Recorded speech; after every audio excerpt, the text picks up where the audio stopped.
Hello, welcome to John's Author Diary for the weekend in October the 27th, 2019. This week has been a half-term holiday, so I have done very little in the way of work. I have done some cool things though, most of them involving playing with my son, playing on Mario Kart and doing Halloween crafts, and watching a few films with him like Nightmare Before Christmas and Wreck-It Ralph. So that's been fun, really enjoyed spending time with him. And because it is half-term, he'll be back at school on Monday. So that means I'm back at work. In terms of actual writing this week, I haven't really done much. I went over the beta notes for book 12, and I also received feedback for my short story that I'm doing for a Jeckyll and Hyde anthology. So I've made the corrections and changes for those. And I've also added in a few details to my outline for book 13 of the Ravenglass Chronicles. So really looking forward to writing that one. I think it's going to be a really cool episode.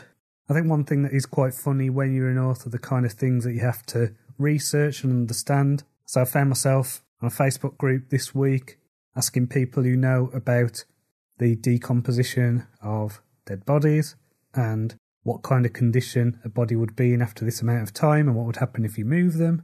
So that's going to come in to our next episode. Based on the details, there's going to be a pretty disgusting scene, to be honest, but I'm looking forward to writing it. I think it's going to be quite visceral, quite dark, but that is the direction that the series is headed.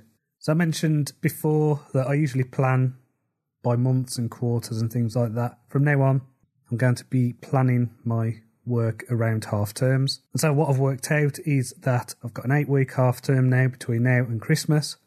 And so in that time, I would like to get first drafts done of 3, maybe 4 episodes of the Ravenglass Chronicles. It's National Novel Writing Month, also known as NaNoWriMo, in November. So my plan is to use that to just focus on first drafting.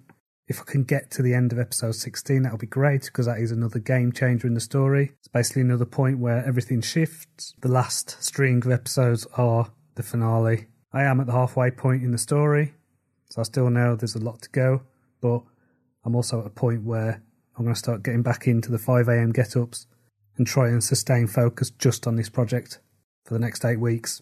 So as well as the writing, I also watched Stranger Things 3. So this is the 3rd series of the Netflix show. My God, it was awesome. Loved it. Absolutely loved that program. I was a bit worried after season 2, which I felt was a bit of a dip after the first series, especially series 2, episode 7, which anyone who has watched the show is the one where Eleven ends up going to Chicago. I thought that episode completely sucked and took us out of the story. But this series was tremendous. It had everything that was good about the first series and more. And there was just a lot of humour, a lot of nostalgic references, and the horror was great. The story was really well told. I thought the characters really came into their own. It was brilliant.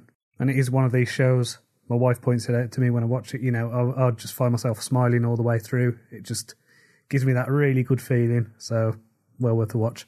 In terms of reading, I read a book called The Games People Play, which is a psychology book that was written in the 60s, and it was about what is known as transactional analysis.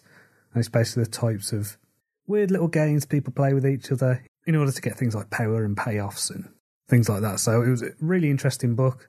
I think it's a bit dated. It felt very of its time, especially in terms of the dynamics between the genders and families and things like that. So I thought it was really interesting. I think it will help me as a writer just to have different tools in my toolkit, I suppose, is the best way to put it. But I'm sure psychological research has come on a long way since the book was written. I'm also reading a book called The Magician's Guild. This is a YA story. I'm a few chapters in. It seems like it's going to be a street kid joining a magician's school. Nothing mind-blowing so far, but it seems like a fun read, so we'll see how it goes. So on Patreon this week, I started posting the chapters for The Fool. So this is the new version. Don't get confused by the fact that I did release The Fool in a different guise about a year ago. So this is a new prequel to the Ravenglass Chronicles. It's set probably about 6 months or so before the events of the main story.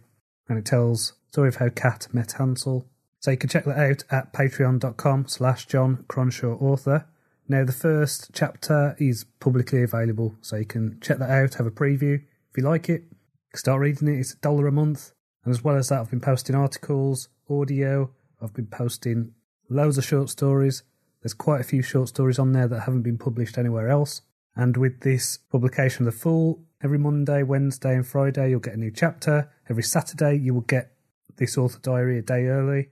And then as well as that, there are other things like short stories and articles that get posted. So I'm doing a series of articles called Keep or Cull, which is basically me going through my CD collection, deciding whether I'm going to keep or cull a CD. But they're reviews based on nostalgia, about what they remind me of. So these are more kind of autobiographical, memoir kind of articles rather than just bog standard music reviews. So please do check those out. So that's patreon.com/John Cronshaw author. And so until next time, cheerio.